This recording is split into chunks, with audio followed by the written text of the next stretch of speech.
ഇന്നത്തെ ഹിന്ദി ക്ലാസ്സിലേക്ക് എല്ലാവർക്കും സ്വാഗതം. നമുക്ക് ഇന്ന് കഴിഞ്ഞ ക്ലാസ്സിൽ പഠിച്ച തു തും ആപ് എന്ന സർവനാമത്തിൽ തുടങ്ങുന്ന വാക്യങ്ങൾ പഠിക്കാം. ആദ്യം നമുക്ക് തു പഠിക്കാം. തു, അതിൻ്റെ അർത്ഥം എന്താണ്? തു നീ അല്ലേ?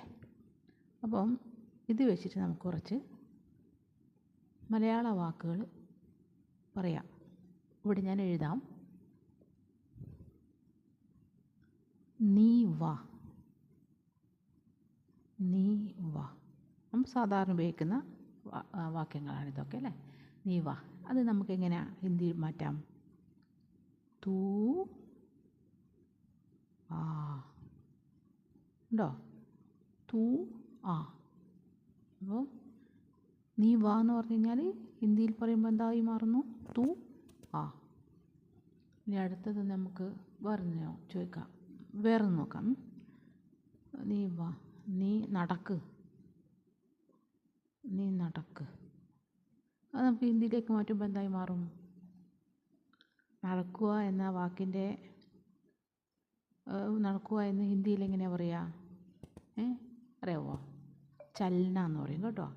അപ്പോൾ നമ്മൾ നീ നടക്കുന്ന എങ്ങനെ നമുക്ക് അത് ഹിന്ദിയിലേക്ക് മാറ്റാം? നീ നടക്ക്. അപ്പം തു ചൽ. ഇത് ശ്രദ്ധിക്കണം, വളരെ ശ്രദ്ധിക്കണം. എന്നാൽ മാത്രമേ നമുക്ക് പിന്നീടുള്ള ക്ലാസ്സുകൾ മനസ്സിലാവുകയുള്ളൂ. നീ നടക്ക്. നമുക്ക് മറ്റൊന്നും കൂടി എഴുതാം. നീ പാട്, നീ പാട്. അതായത് നമ്മൾ സ്വതവേ ഉപയോഗിക്കുന്ന വാക്കുകളാണ്. നീ പാട്. അപ്പോൾ എന്താ പറയുക? പാടുക എന്നുള്ളത് നിങ്ങൾക്കറിയാം അല്ലേ? ഗാന അല്ലേ? പാടുക എന്നുള്ളതിൻ്റെ ഹിന്ദി വേർഡാണ് ഗാന അല്ലേ? അപ്പം നമുക്കത് എങ്ങനെ നീ പാട് എന്നുള്ളത് നമുക്ക് ഹിന്ദിയിൽ എങ്ങനെ ആക്കി മാറ്റാം? തൂ ഗാ അല്ലേ? തൂ ഗാ. ഇങ്ങനെയാണ് ഹിന്ദിയിൽ ഫുൾ സ്റ്റോപ്പ് ഇടുക കേട്ടോ. ഇതുപോലെ. ഇനി അടുത്ത വേറെ ഒരു വാക്ക് നമുക്ക് പറയാം. നീ വിളിക്ക്, നീ വിളിക്ക്. ഫോണെല്ലാം വിളിക്കുമ്പോൾ നമ്മൾ അല്ലെങ്കിൽ പറയും അല്ലേ? അതുപോലെ നീ വിളിക്ക്, നീ വിളിക്ക് എന്ന് പറയുമ്പോൾ നമുക്കതെങ്ങനെയാണ് പറയാം? വിളിക്കുക എന്നുള്ളത് എന്താ? ബുലാന എന്നാണ് ഹിന്ദി പറയുക. അപ്പം നമുക്ക് ഇവിടെ നീ വിളിക്കുന്ന പറയുന്നത്. അപ്പോൾ എങ്ങനെയാണ് പറയുക? നീ എന്ന് പറയുന്നത് എല്ലാവർക്കും ബൈഹാട്ടായി അല്ലേ? അപ്പോൾ വിളിക്കുക എന്നുള്ളതിൻ്റെ ഹിന്ദി വേർഡാണെന്ന് അറിയാത്തത്. അപ്പം ഇവിടെ നമുക്കെന്താ? തു ബുലാന എന്നാണെങ്കിൽ വിളിക്കുക എന്നുള്ളതിന് എന്തായിരിക്കും? അതിൻ്റെ ക്രിയാധാതു എടുക്കുന്നു അല്ലേ? ബുല, നീ വിളിക്കൂ അല്ലേ? നീ വിളിക്കൂ. ബുല ഉണ്ടോ?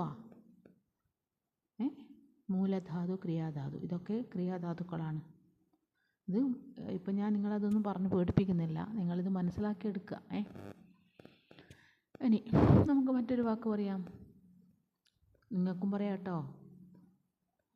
നീ ഇവിടെ വാ. അത് ചെറിയ കുട്ടികളോട് അങ്ങനെയാണ് പറയാം അല്ലേ? നീ ഇവിടെ വാ അല്ലേ? നീ ഇവിടെ വാ. അതെങ്ങനെ പറയാം? ഇവിടെ നമ്മൾ പഠിച്ചിട്ടുണ്ട് അല്ലേ? വാ എന്നുള്ളതും പഠിച്ചു. ഇതാ കണ്ടുവോ? അപ്പോൾ എന്തായിരിക്കും? നീ ഇവിടെ വാ എന്ന് നിങ്ങൾ തന്നെ സ്വയം പറഞ്ഞു നോക്കിയേ. നീ എന്നുള്ളത് തു അല്ലേ? തു.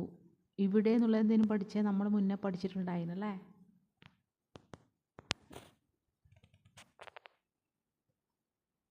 യു എന്ന് പഠിച്ചിട്ടുണ്ടല്ലേ? യു. അപ്പോൾ ഇവിടെ യഹാം, യഹാം. വാ എന്നുള്ളതിനോ? വാ. ഇവിടെ വാ എന്ന് പഠിച്ചു. അപ്പോൾ എന്തായിരിക്കും? തു യഹാം ആ. മനസ്സിലാവുന്നുണ്ടോ നിങ്ങൾക്ക്? മനസ്സിലാവുന്നുണ്ടെന്ന് വിചാരിക്കുന്നു. ഇനി അതാ മറ്റൊന്ന് നമുക്ക് പറയാം. നീ കസേരയിലിരിക്കുന്ന എങ്ങനെയാണ് പറയുക? നീ കസേരയിലിരിക്കുക, അല്ലെങ്കിൽ നീ ബെഞ്ചിലിരിക്കുക. ഇപ്പം ബെഞ്ചൊന്നും കാണാനില്ല അല്ലേ? സ്കൂൾ വരെ ഇപ്പം കസേരയായി മാറിയിട്ടുള്ളത്. അപ്പം ബെഞ്ചിലിരിക്കുന്ന പറയാൻ പറ്റില്ല അല്ലേ? അപ്പം നമുക്ക് കസേരയിലിരിക്കുന്ന പറയാം. നീ കസേരയിലിരിക്കുക, നീ കസേരയിൽ ഇരിക്ക്. എങ്ങനെ പറയാം അത് നമുക്ക് ഹിന്ദിയിലേക്ക് മാറ്റിയാലോ? എങ്ങനെ പറയും? തൂ കസേരക്ക് നമ്മൾ കുർസി എന്ന് പറയും കേട്ടോ കുട്ടികളെ. കുർസി അല്ലേ? കുർസി അതെല്ലാവർക്കും അറിയായിരിക്കും, എങ്കിലും അറിയാത്തവരുണ്ടാവും അല്ലേ? കുർസി, കുർസി ഇങ്ങനെ എഴുതണം. കുർസി. കുർസിയിൽ ഇരിക്കുക. ഇരിക്കുക എന്നുള്ളത് ബൈഠന എന്നാണ് നമ്മൾ പറയുക ഹിന്ദിയിൽ. ബൈഠന. അപ്പം തൂ കുർസി ഇൽ എന്ന് പറയുന്നുണ്ട്. ഇൽ എന്ന പ്രയോഗം വന്നിട്ടുണ്ട്. അപ്പം ഇൽ എന്ന പ്രയോഗം വരുമ്പോൾ നമ്മൾ അത് ഏത് പ്രത്യയമാണ് ചേർക്കേണ്ടത്? കസേരയിൽ ഇരിക്ക്. തൂ കുർസി തൂ കുർസി ഇൽ പർ അല്ലേ? കണ്ടോ? അതിൽ നമ്മൾ പഠിച്ചതോട് ഇതാണ് ക്രമത്തിൽ പഠിക്കുമ്പോൾ നമുക്കത് മനസ്സിലാവും. ക്രമത്തിൽ മുമ്പത്തെ ക്ലാസ്സൊക്കെ എല്ലാവരും കാണണം. അങ്ങനെ തുടർച്ചയായി പഠിക്കുമ്പോൾ നമുക്ക് വളരെ ഈസിയിൽ ഹിന്ദി പഠിക്കാൻ പറ്റും. അപ്പം തൂ കുർസി പർ ഇരിക്ക്. ഇരിക്കുന്ന പറയുന്നത് എന്താ പറയുക? ബൈറ്റ്. ബൈഠന എന്നാണ് ഇരിക്കുക എന്നുള്ളതിൻ്റെ അർത്ഥം. അല്ല ഹിന്ദി വാക്ക്. അപ്പോൾ ഇവിടെ എന്താ? ബൈറ്റ്. സോറി കുട്ടികളെ, ബൈറ്റ്. ഇങ്ങനെയാണ് തെറ്റ് പറ്റുന്നത്. ബൈറ്റ് ഞാൻ മാറ്റി എഴുതാം. ബൈറ്റ്. അപ്പോൾ തൂ കുർസി പർ ബൈറ്റ്. കണ്ടില്ലേ? നമുക്ക് വേറെ ഒന്നും കൂടി പറഞ്ഞു നോക്കാം. നമ്മൾ മാസം പഠിച്ചതാണ് അല്ലേ? നമ്മൾ മാസങ്ങളൊക്കെ പഠിച്ചില്ലേ? അപ്പം നീ ജനുവരിയിൽ വാ എന്നെങ്ങനെയാണ് പറയുക? നീ ജനുവരിയിൽ വാ. നമ്മൾ മാസമൊക്കെ പഠിച്ചു അല്ലേ? അതുകൊണ്ട് അതിൻ്റെ ഗുണം കൊണ്ടോ? ജനുവരിയിൽ വാ എന്നാ പറയാ? തൂ തൂ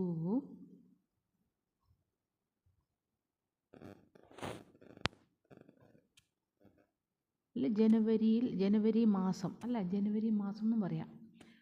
അപ്പം തൂ ജനുവരിയിൽ എന്ന് എങ്ങനെ പറയാം? जनवरी में आता. तू जनवरी में ജനുവരിയിൽ അല്ലേ? ആത്ത. ആത്ത എന്നുള്ളത് പറഞ്ഞാൽ എന്താ? ആയുടെ ആന എന്നുള്ളതാണ് എന്ത്?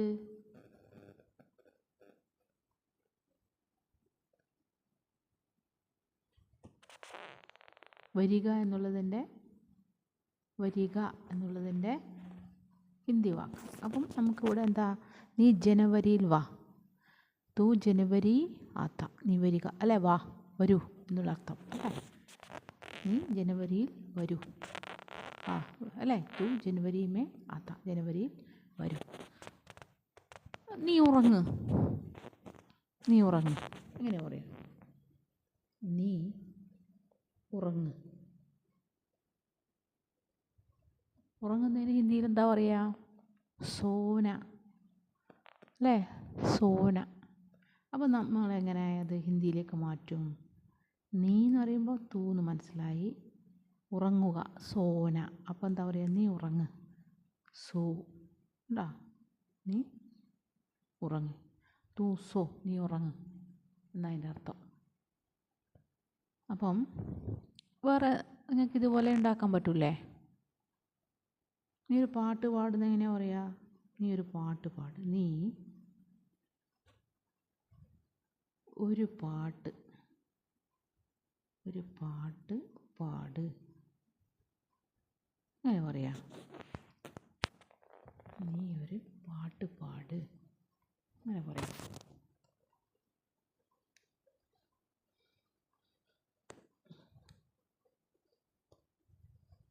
നീ ഒരു പാട്ട് പാട്. ഇങ്ങനെ പറയാം മക്കളെ. നീന്ന് പഠിച്ചു അല്ലേ? തു. അപ്പോൾ പാട്ടോ? പാട്ടിനെന്താ പറഞ്ഞ്?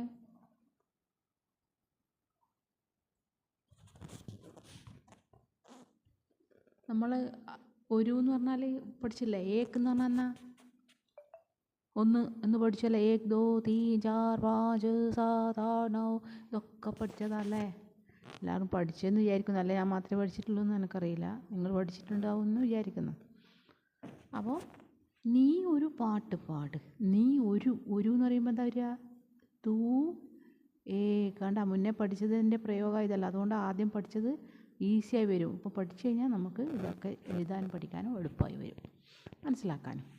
അപ്പം നീ തൂ ഏക് പാട്ടിന് എന്താ പറയുക? പാട്ടിന് ഗീതം അല്ലേ? ഗാന അല്ലേ? ഗീത്